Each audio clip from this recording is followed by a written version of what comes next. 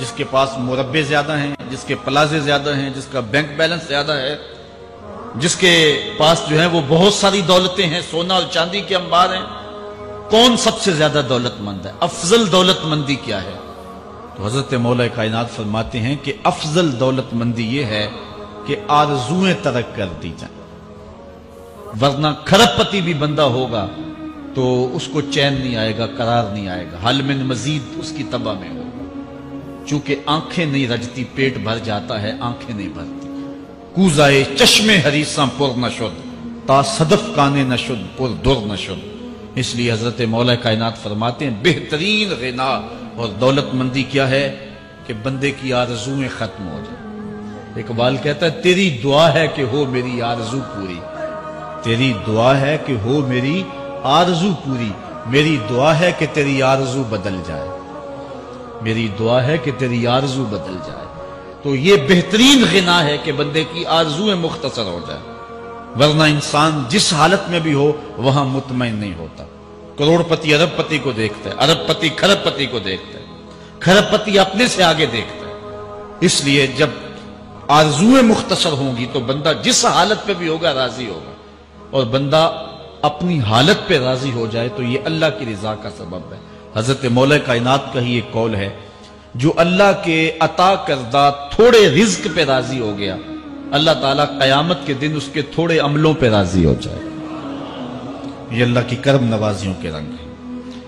حضرت مولا کائنات کی ایک اور حکمت آمیز بات سنیں، فرما رہے ہیں سیئات تسوءک خیر عند اللہ من حسنۃ توجبک، وہ برائی جو تجھ کو پریشان کر دے، دکھی کر دے، اذیت میں مبتلا کر دے، وہ گناہ جو تیرے ضمیر پہ بوجھ بن جائے، تو اپنے آپ کو حقیر سمجھنے لگ جائے، چھوٹا سمجھنے لگ جائے، گناہگار سمجھنے لگ جائے، جس برائی سے تجھے دکھ پہنچے وہ اس نیکی سے بہت اچھا ہے وہ تیرا برائی کرنا جو تجھے تکبر میں مبتلا کر دے۔ جس نیکی سے تو متکبر ہو جائے، انسان کو انسان نہ سمجھے، مخلوق کو کیڑے مکوڑے سمجھے، اپنے سجدوں پہ ناز کرے، ان سجدوں سے وہ برائی بہتر ہے جو تیرے اندر عجز پیدا کر دے، تیرے اندر نرمی پیدا کر دے، تیرے اندر جو ہے وہ ایک رقت پیدا کر دے، وہ برائی جو ہے وہ اس نیکی سے بہتر ہے۔ حضرت مولا کائنات کا ایک اور فرمان دیکھیے، لا غنا کل عقل ولا فقر کل جہل ولا میراث کل ادب ولا ظہیر کل مشاورہ۔ کتنی خوبصورت باتیں ارشاد فرمائی، فرمایا عقل جیسی دولت کوئی نہیں، عقل جیسی دولت کوئی نہیں ہے، اور جہالت جیسی غربت کوئی نہیں ہے۔ جو شخص جاہل ہے وہ کروڑوں میں بھی کھیلتا ہے تو وہ غریب ہے۔ اللہ نے عقل کا چراغ دیا ہے تو اس کے پاس دولت نہیں بھی ہے تو عقل بہت بڑی دولت ہے۔ تیسری بات، ولا میراث کل ادب، اور ادب جیسی وراثت کوئی نہیں۔ ایک بندے کو ادب کی دولت مل گئی تو اس کو سب کچھ مل گیا۔ آج جس دور میں ہم جی رہے ہیں اس دور میں ہم سے ادب چھینا جا رہا ہے، بڑی باریک سازشیں ہو رہی ہیں، آنکھوں سے حیا نکالا جا رہا ہے، بوڑھوں کا، بزرگوں کا۔ یہ ماہ رمضان کا کتنا حیا ہوا کرتا تھا، اگر کوئی بدقسمتی سے روزہ نہیں رکھتا تھا تو وہ سامنے کبھی کھاتا ہی نہیں تھا، اسے رمضان کا حیا مارتا تھا۔ لیکن آج لوگ کھلے بندوں نہیں کھا رہے، حیا ہی اڑ گیا آنکھوں سے۔ اس طرح اہل بیت کا حیا آنکھوں سے نکل گیا، اصحاب رسول کا حیا آنکھوں سے نکل گیا، نبی کا حیا لوگوں کی آنکھوں میں نہیں رہا۔ بے ادبی کو فروغ ہے، اور نبی کے بارے میں ایسی ڈٹائی سے بات کرتے ہیں جس طرح عام آدمی ہو گئے۔ یہ بے حیائی کا اور بے ادبی کا دور ہے، جبکہ ادب ایک بہترین وراثت ہے۔ اگر آپ مجھے پوچھیں کہ دین کیا ہے، ایک تو ہے کہ 3 گھنٹے کا باز کیا جائے کہ دین یہ ہے، اور ایک ہے کہ 2 لفظوں کے اندر بتایا جائے دین کیا ہے۔ تو اگر 2 لفظوں میں بتانا چاہوں تو اقبال کا لہجہ ادار لینا پڑے گا۔ اقبال کہتا ہے دین سراپا سوختن اندر طلب، انتہائش عشق آغازش ادب۔ طلب محبوب میں تڑپنے کا نام دین ہے، ادب سے شروع ہوتا ہے عشق پہ ختم ہو جاتا ہے۔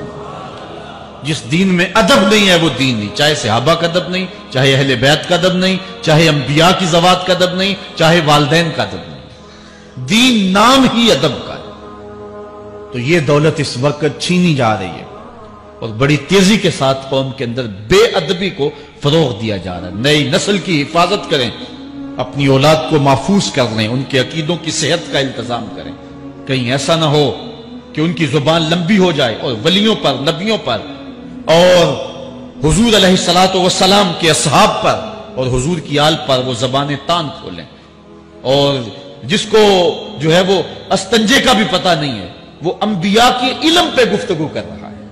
شرم نہیں آتی کس کا علم تول رہے ہو، کس کی ذات کو ناپ رہے ہو؟ ڈٹھے ورق قرآن دے پھول سارے، تیری شان جیا نہیں کوئی ہو ڈٹھا، تیری شان دا کرے مقابلہ جیڑا ان عاشقاں اصلی چور ڈٹھا۔ کوئی نور آکھے کوئی بشر آکھے، پیندا رات دینے اے ہو شور ڈٹھا، اللہ والیاں گل مکا دیتی تساں ہور ڈٹھا اساں ہور ڈٹھا۔ تم نے پتہ نہیں کس کو دیکھا جو سکی بیٹی کو بھی نہیں بخشوا سکتا، گلا پھاڑ پھاڑ کے کہا جاتا ہے نبی سکی بیٹی کو نہیں بخشوا سکتا۔ اور میاں تم بخشوانے کی بات کرتے ہو، نبی تو کہہ رہا ہے فاطمہ تو جنتی عورتوں کی سردار، وہ تو جنتیں بانٹ رہے ہیں، وہ تو جنتیں وراثت میں دے رہے ہیں۔ تو ادب پہلا کرینہ ہے محبت کے کرینوں میں، اس لیے کہا کہ ادب جیسی میراث کوئی نہیں، ولا ظہیرہ کل مشاورہ، اور مشورے جیسا مددگار کوئی نہیں۔ آپ کے پاس بڑے اسلحے ہیں، بڑی تلواریں ہیں، بڑے تعلقات ہیں لوگوں کے ساتھ، لیکن اچھا مشورہ یہ سب سے اچھا مددگار ہے آپ کا۔ حضرت مولا کائنات کا ایک اور قول سنیے، نفس المرء خطاہ الی اجلہ، آپ فرماتے ہیں کہ آدمی کی یہ جو سانسیں نکل رہی ہیں یہ موت کی طرف اٹھتے ہوئے قدم ہے۔ دوسری سانس تب آتی ہے جب پہلی ختم ہو جاتی، تو پہلی سانس کی موت، دوسری سانس کی زندگی۔ وہ کیا کسی نے کہا زندگی نام ہے مر مر کے جیے جانے کا، یہ ایک بار ہم ایک سانس کو کاٹتے ہیں تو دوسری سانس آتی ہے، جب تک پہلی سانس موجود ہے دوسری نہیں آئے گی۔ تو حضرت مولا کائنات فرماتے ہیں یہ موت کی طرف اٹھتے ہوئے قدم ہے۔ آپ رکے ہوں اشارے پہ تو ہمارے یہ پنڈی بائی پاس پہ جو اشارے لگے ہیں یہ 125 سے بھی چلتے ہیں، 125 سے پیچھے آ رہے ہیں، 20 سے 25 سے 50 سے 100 سے 125 سے پیچھے آ رہے ہیں۔ حضرت مولا کائنات فرماتے ہیں جو چیز شمار کی جاتی ہو وہ بالآخر ختم ہو جاتی ہے، تو گنتی جب الٹی چلتی ہے تو بہت جلد کام زیرو پہ آ جاتا ہے، اور زیرو پہ پہنچنا ہی موت ہے۔ تو زندگی کی یہ سانسیں یہ الٹی چل رہی ہیں، اور میں اور آپ لمحہ لمحہ موت کے قریب ہو رہے ہیں۔ ہم جو ہے وہ اپنی زندگی کی سالگرہ منا رہے ہیں، ہم کہتے ہیں کہ ہم اتنے بڑے ہو گئے، میاں بڑے نہیں ہوئے، چھوٹے ہو گئے، موت بالکل قریب آ گئی۔ اللہ اکبر۔ حضرت مولا کائنات معیشت کے اصول بھی بیان کر رہے ہیں، ما اعلی من اقتصد، جو میانہ روی سے چلتا ہے کبھی بھی کنگال نہیں ہوتا۔ اب ہر شخص کی آرزو ہے کہ میری دولت بڑھ جائے، میرے پاس پیسے کافی ہوں، میں آسودہ زندگی گزاروں۔ اس کا طریقہ کیا ہے؟ جھوٹی قسمیں، چالاکی، 2 نمبر مال بیچنا، ٹیکس چوری کرنا، بجلی چوری کرنا، گیس چوری کرنا، کیا طریقہ ہے پیسے بچانے کا؟ مولا کائنات سے پوچھیں، مولا علی سے پوچھیں۔ مولا علی فرماتے ہیں استنزل الرزق بالصدقہ، صدقہ دیتے جاؤ رزق بڑھتا چلا جائے گا، جو کماتے جاؤ اس میں کچھ حصہ رکھ لو اللہ کی راہ میں، صدقہ دیتے جاؤ گے تمہارا رزق بڑھتا چلا جائے گا۔ اچھا حضرت مولا کائنات کا ایک اور قول دیکھیے اور اس کا حسن دیکھیے، من ظن بک خیرا فصدق ظنہ، جو تیرے بارے میں اچھا گمان کرے تو اس کے گمان کو سچائی کر دے۔ تو وہ نہیں ہے جو کوئی تیرے بارے میں گمان کر رہا ہے، لوگ تجھے اچھا سمجھتے ہیں، تو اچھا نہیں ہے، تو تو اچھا بن جا تاکہ لوگوں کا گمان ٹھیک ہو جائے۔ اعلی حضرت عظیم البرکت امام احمد رضا خان فاضل بریلوی علیہ رحمہ، آپ کے بارے میں لوگوں کا گمان تھا کہ حافظ قرآن ہے، آپ حافظ نہیں تھے، تو آپ کے بارے میں یہ گمان پیدا ہو گیا کہ یہ حافظ ہے۔ تو رمضان کا موسم آیا تو کسی نے کہا حضرت اس مرتبہ آپ ہی سنا دیں، تو اعلی حضرت نے سوچا یہ میرے بارے میں اچھا گمان کرتے ہیں، چلو حافظ بانی جاتے ہیں۔ اعلی حضرت نے قرآن 1 مہینے میں حفظ کیا ہے، دن کو پڑھتے تھے، شام کو سنا دیتے تھے کہ جو لوگوں کا گمان ہے میں اس کے مطابق ہی ہو جاؤں۔ اچھا گمان کی کہانی سنیے، صحیح حدیث میں آتا ہے اور حدیث قدسی ہے، رب کہتا ہے میرا بندہ میرے بارے جو گمان کرتا ہے میں ایسے ہی ملوں گا۔ اس لیے اپنے رب کے بارے میں اچھا گمان کرنا چاہیے کہ ہمارا رب ہمیں معاف کر دے گا اور ہمارے گناہوں سے درگزر فرمائے گا۔ حضرت مولا کائنات کا ایک اور حکمت آمیز جملہ سماعت کیجئے، من عظم صغار المصائب ابتلاہ اللہ بکبارہا۔ چھوٹی سی مصیبت آ جائے جو بندہ واویلا شروع کر دے، مصیبت آ گئی، چھوٹی سی بیماری آئے تو شور کرے، چھوٹی سی مصیبت آئے تو شور کرے، اللہ اس کو پھر بڑی مصیبت میں مبتلا کر دیتا۔ جہاں ضرورت نہیں ہے وہاں اظہار کی کیا ضرورت؟ بیماری ہے تو ڈاکٹر کو بتاؤ، بندے کو بتانے کا کیا فائدہ؟ ہمارے ایک دوست ہیں کہ وہ کہتے ہیں کہ پہلے اگر کسی سے پوچھتے تھے نا کہ کیا حال ہے تو وہ کہتا تھا شکر ہے، اور آج کسی سے پوچھے تو وہ کہتا ہے شوگر ہے۔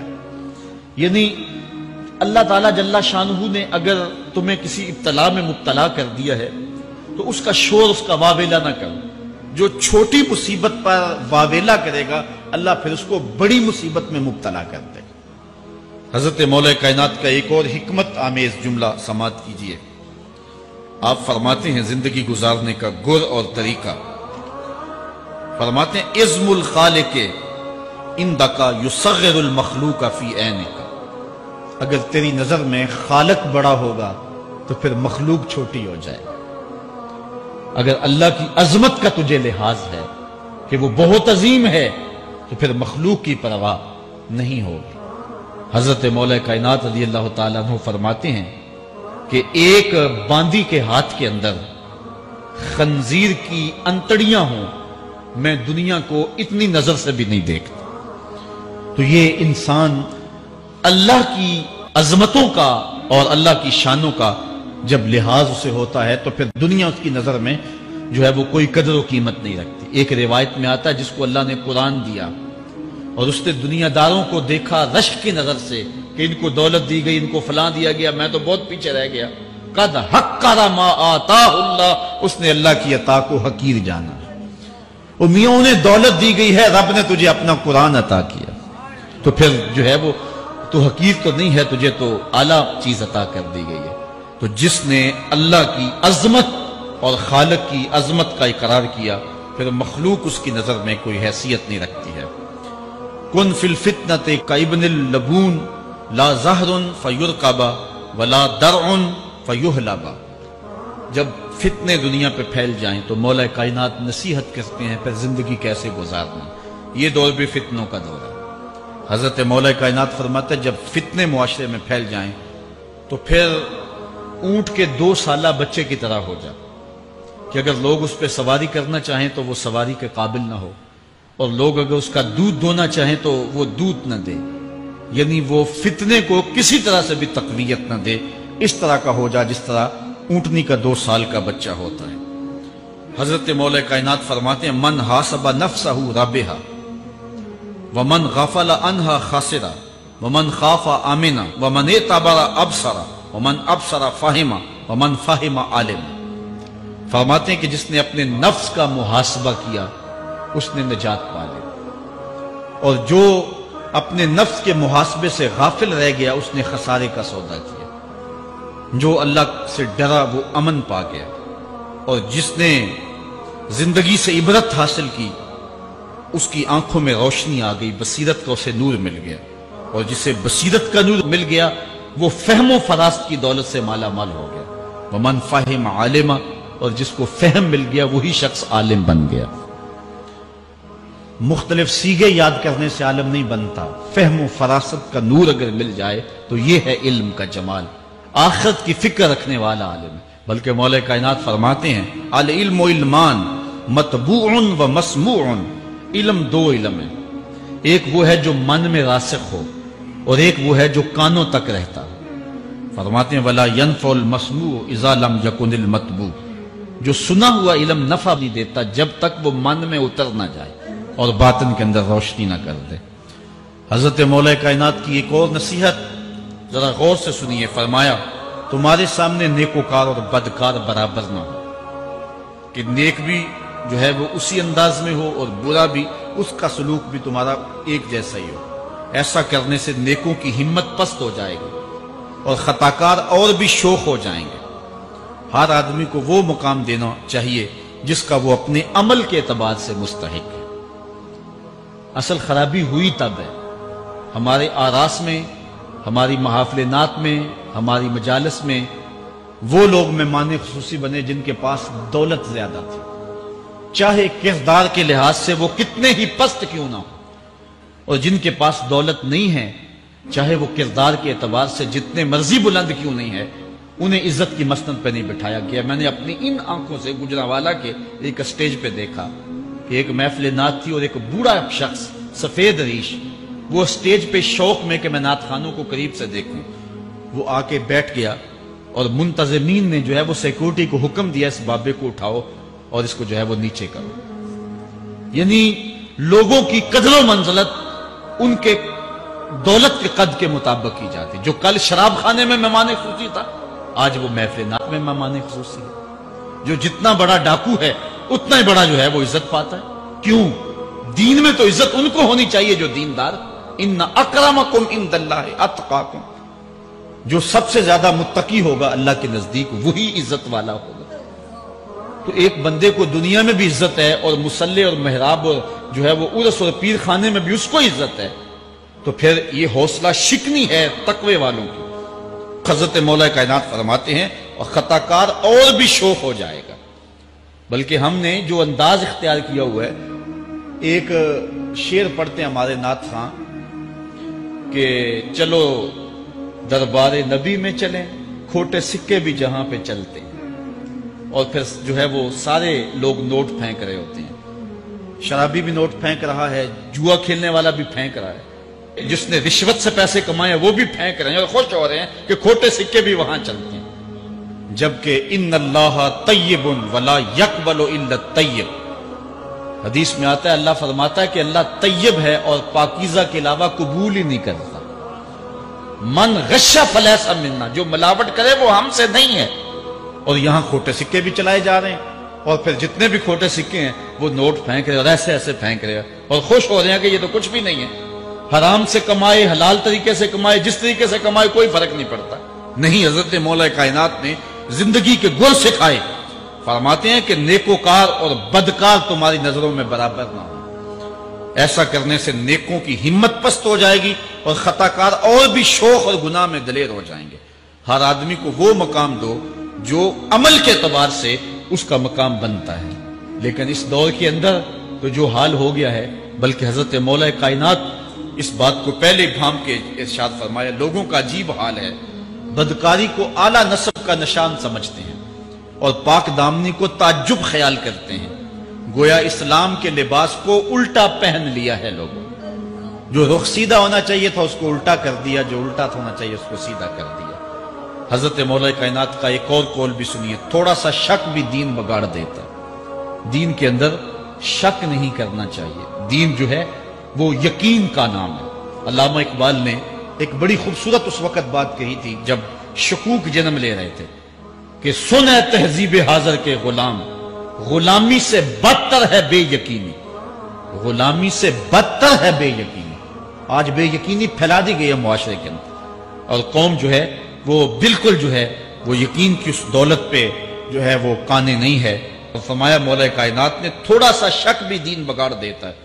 اور پھر دوسرا قول بھی سنیے، تھوڑی سی دنیا بھی آخرت برباد کر دیتی۔ یہاں دنیا سے مراد کیا ہے؟ دولت، کاروبار نہیں، چیز دنیا از خدا غافل بدن۔ مرشد اقبال رومی کہتے ہیں دنیا کیا ہے؟ خدا سے غافل ہو۔ خدا سے غافل جو شے کر دے، وہ دولت ہو، وہ کاروبار ہو، وہ بیوی ہو، وہ بچے ہوں، وہ دنیا ہے۔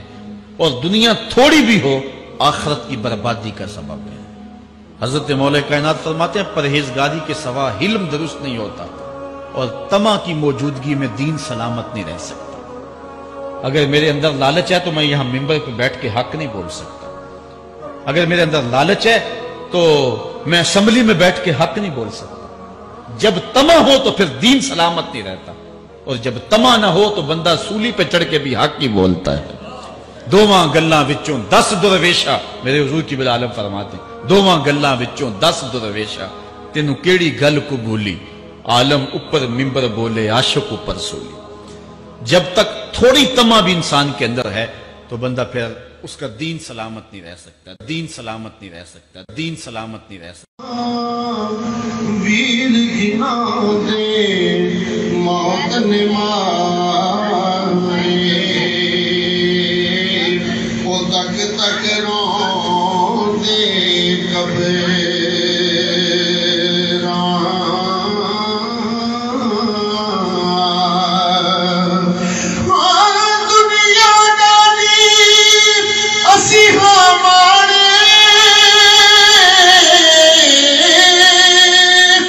دنیا ڈالی اوئے اسی ہمارے